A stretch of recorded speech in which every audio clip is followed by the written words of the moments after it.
Baik, Assalamualaikum warahmatullahi wabarakatuh. Pada hari ini kita akan belajar tentang langkah-langkah penelitian. Saya akan share dari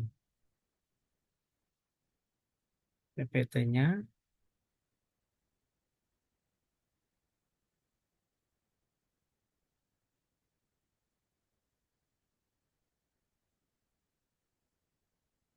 Baik, langkah-langkah penelitian. Jadi ini adalah sebab yang sangat penting, di mana penelitian itu ketika kita ingin berhasil maka ada cara-caranya atau step-stepnya ya. Kita mulai dari membuat abstrak dan kemudian introduksi, terus kemudian teori dan sebagainya. Dan bagaimana kemudian kita mendapatkan ide atau mengaplikasikan ide yang ada pada otak kita atau ide kita. Baik, yang pertama adalah kita harus paham ya, karena sebagai eh, mahasiswa atau akademisi, kita harus paham penelitian itu apa. Di mana penelitian itu merupakan sebuah proses sistematis. Jadi ada sistemnya sendiri, ada cara-cara, ada SOP-nya sendiri untuk menemukan jawaban dari pertanyaan atau memecahkan masalah yang kita hadapi. Masalah di sini adalah sebuah permasalahan yang sesuai dengan bidang kita, yang itu ada pada bisa misalkan di pekerjaan kita, di dunia kerja kita, atau di laboratorium kita, atau di tempat-tempat yang menurut kita itu related dengan bidang kita ya. Misalkan kalau saya itu meneliti tentang atap ya, atap komposit yang panas, itu kemudian atapnya saya coba untuk melapisi dengan komposit. Jadi komposit itu adalah bidang saya. Setiap penelitian memiliki pendekatan yang bervariasi tergantung pada jenisnya. Salah satunya adalah pendekatan-pendekatan apakah itu nanti berkaitan dengan kita simulasi ya, atau eksperimen kita lakukan di laboratorium, dan atau kita berada pada kita ambil di industri langsung gitu ya. Jadi bukan di lab atau di laboratorium sendiri. Nah, ketika kemudian kita punya ide, maka kita harus mengidentifikasi masalah yang pertama. Jadi kalau kita mempunyai topik itu tidak boleh melebar, atau kita jangan sampai melebar. Kita harus jelas dulu apa yang harus kita teliti ya. Kalau di judul contohnya ini adalah saya meneliti tentang komposit dari paper base. Paper base berarti apa itu, dari sampah kertas ya, yang saya lapiskan sebagai komposit di atas atap, yang saya rekatkan dengan epoksi, kemudian dipakai untuk menurunkan temperatur ruangan. Nah, peneliti perlu memahami konteks masalah agar dapat merumuskan pertanyaan penelitian yang tepat. Jadi kita tidak bisa kalau kemudian eh, ada masalah kita dikasih dosen, terus kemudian kita ya ya ya gitu ya. Oh ya itu bagus. Tapi kita nggak paham apa yang kemudian disampaikan. Kalau yang kemudian yang contohnya yang ada di sini itu adalah ide saya sendiri ya. Jadi saya ingin mengimplementasikan sampah-sampah kertas itu untuk saya jadikan sebagai penyerap panas yang saya lapiskan di atas atap ya, atap khususnya atap logam itu. Maka tahapan dari identifikasi masalah itu adalah pemilihan topik. Nah, topik ini adalah harus sesuai dengan bidang kita, jangan sampai tidak. Karena kalau tidak itu biasanya kita akan kesulitan karena kita harus belajar lagi. Pengamatan awal untuk menemukan masalah. Jadi di sini itu biasanya kalau yang di penelitian saya, pengamatan awal itu saya lakukan dengan meneliti beberapa komposit-komposit ini yang mungkin nanti bisa saya pakai. Material-material yang bisa dicoba dulu, kira-kira lekat atau enggak, terus kemudian nanti berhasil atau tidak ketika kita eh, membuat penelitian itu. Menentukan urgensi masalah dalam konteks praktis maupun teoritis.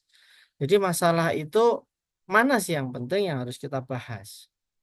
Jangan masalah-masalah pinggiran atau masalah sekunder dulu, tapi masalah utamanya tidak. Kalau yang ini adalah masalah utamanya itu jadi ketika penggunaan atap eh, logam itu bawahnya menjadi panas. Nah, itu masalah utamanya. Itu yang akan saya teliti di sini contoh ini. Baik. Nah, ketika kemudian kita sudah tahu masalah topiknya, maka kita harus studi literatur. Studi literatur itu apa? Ya kira-kira adalah teori yang kemudian bertujuan untuk memahami apa saja ya yang ingin kita teliti itu terkait dengan masalah kita. Setelah kita menentukan celah gap penelitian yang masih perlu diisi. Jadi masih belum diteliti orang lain, gitu ya. Jadi studi literatur ini akan membantu kita mengarahkan kepada metode pendekatan yang akan kita gunakan nanti ke dalam tahap penelitian itu. Apa itu? Jurnal, buku, sumber ilmiah lainnya. Nah, kita bisa searching ya untuk apa mengetahui tentang bab-bab tersebut. Kemudian lihat YouTube mungkin, tapi YouTube tidak bisa kita buat referensi ya, tapi bisa kita buat belajar. Mungkin tapi tidak semua YouTube itu kadang ada yang apa, ada yang fake gitu ya, ada yang salah gitu. Yang paling bagus ya ini jurnal ya, jurnal buku ini ya. Mengidentifikasi teori atau model yang relevan. Jadi teori-teori yang misalkan ya, ini dia mekanisme heat transfer dari composite roof system. Sistem atap komposit itu seperti apa sih? Oh, ternyata ini ada teori di mana ini ya, panas-panas yang kemudian mengenai atap, ya atap yang kemudian ini ada kompositnya, itu ada radiasi, ada konveksi, ada konduksi dan sebagainya. Itu kemudian bisa kita tampilkan di jurnal kita. Nah, dan ini mengacu pada sumber-sumber sebelumnya atau jurnal-jurnal sebelumnya dan mengumpulkan data sekunder yang bisa mendukung penelitian. Ini kalau memang kita bisa memakai data sekunder. Nanti kalau di penelitian yang ini contohnya ini saya memakai data primer semua. Jadi saya meneliti dengan alat yang sudah siapkan. Jadi membuat sendiri gitu ya. Berikutnya adalah merumuskan hipotesis atau pertanyaan penelitian. Biasanya kalau di jurnal itu hipotesis itu ada di akhir introduksi ya, latar belakang ya. Hmm. Jadi contohnya di akhir latar belakang saya itu adalah jadi ketika penggunaan komposit material ya di atas galvalum, atap galvalum itu dia akan mampu untuk menurunkan temperatur ruangan gitu. Karena dan di sini saya sebutkan bahwa belum pernah ada ketika paper atau kertas itu dilapiskan di atas bangunan ya, di atas bangunan yang dicampurkan dengan epoksi ini yang tujuannya untuk mengurangi temperatur dari ruangan itu. Maka hipotesis ini adalah dugaan sementara yang diuji. Jadi pertanyaan ini akan membantu menggali fenomena isu lebih dalam. Nah, fenomena ini nanti kita jelaskan eh, di bab 4 ya, di pembahasan gitu ya. Cuman di sini kita tentu ada hipotesisnya ya ini bahwa kalau kita tambahkan paper itu atau serat atau serbu alam di atas kompos apa atas logam, atap logam, itu dia akan mengurangi konduktivitas termal, kemudian bisa mengurangi suhu di dalam ruangan itu. Ya, kayak gitu. Nah, tahap berikutnya nomor 4 adalah memilih metode penelitiannya. Apakah kita mau menggunakan simulasi, misalkan ya dengan ANSYS, dengan apa ya, software-software yang, atau kita menggunakan alat-alat yang kita buat sendiri. Kita bereksperimen, ya. Ini contohnya ya, menggunakan box, kemudian ada sensor-sensor termokopel yang akan menguji suhunya, gitu ya. Jadi pada tahap ini ada metode kuantitatif melibatkan pengumpulan analisis data numerik ya. Ya contohnya ini ya.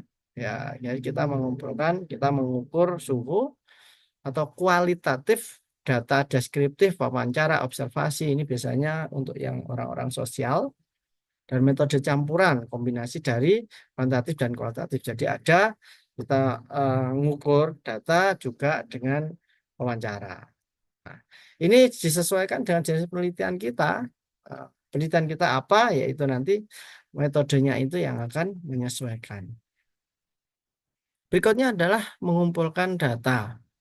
Nah, kalau kita sudah tahu metodenya, cara mendapatkan data, ya sudah, kita mengumpulkan data. Kalau yang di sini, ya kita ukur, gitu ya.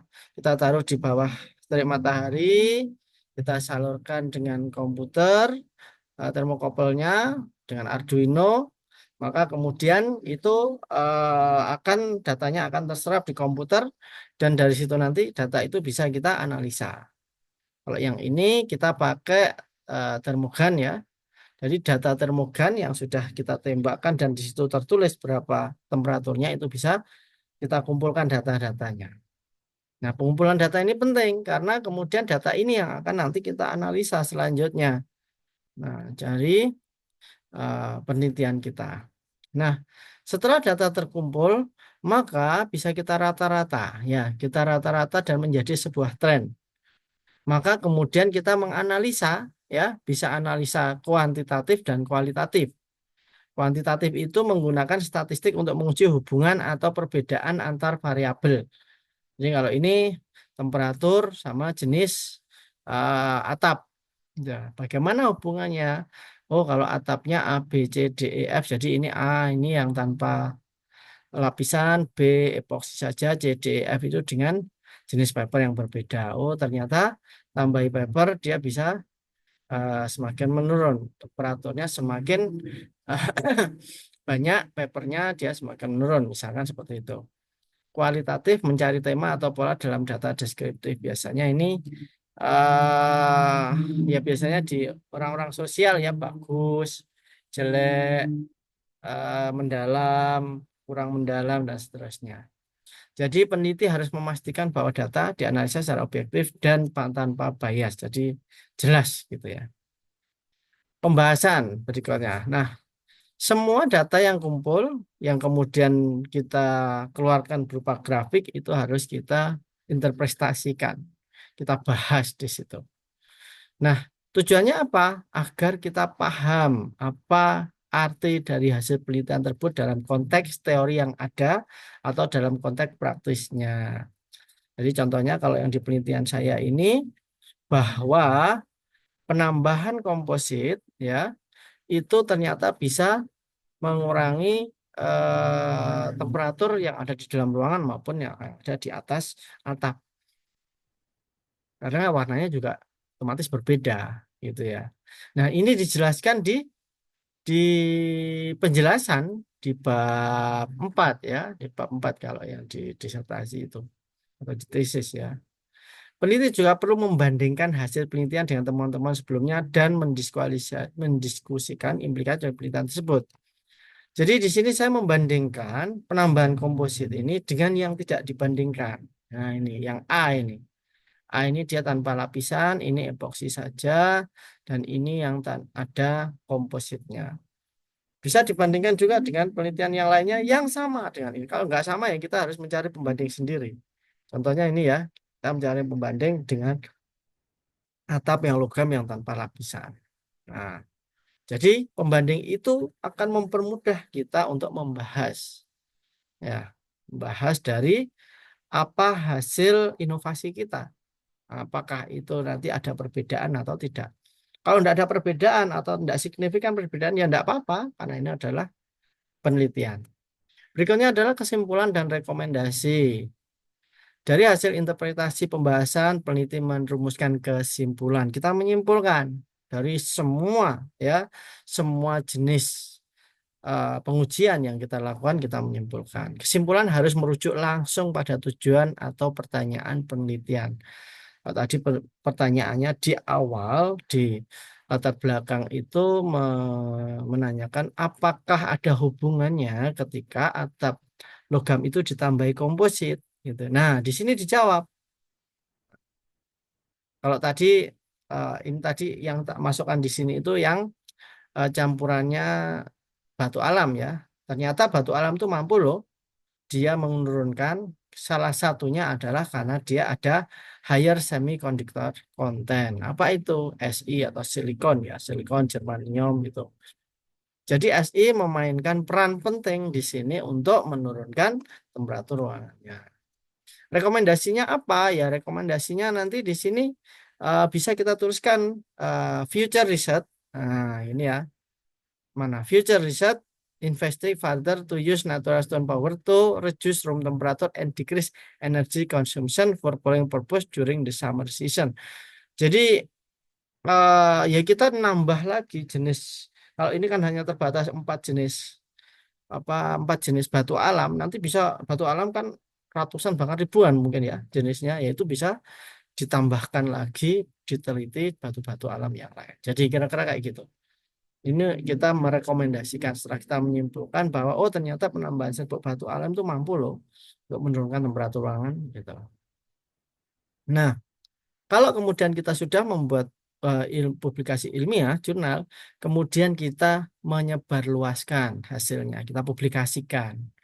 Di mana ya terserah, ada di Elsevier, ini ya Science Direct, ini FME itu ada di mana ya, Ukraina ya. Terus Belgrade, ya, University of Belgrade, terus ini Orica, ini ada di daerah mana ini? Waduh, luar negeri semua ya, biasanya ada di Eropa, Eropa Barat, Eropa Timur, gitu. Jadi kita publikasikan dan kita cari sesuai dengan kebutuhan kita. Kalau kita Q1, ya Q1 ini contoh yang Q1 ya.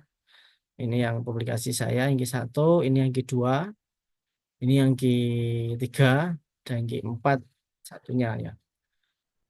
Nah, tujuannya apa? Ya supaya kemudian orang lain tuh bisa merefer itu semua menjadikan itu menjadi acuan untuk mengembangkan penelitian itu.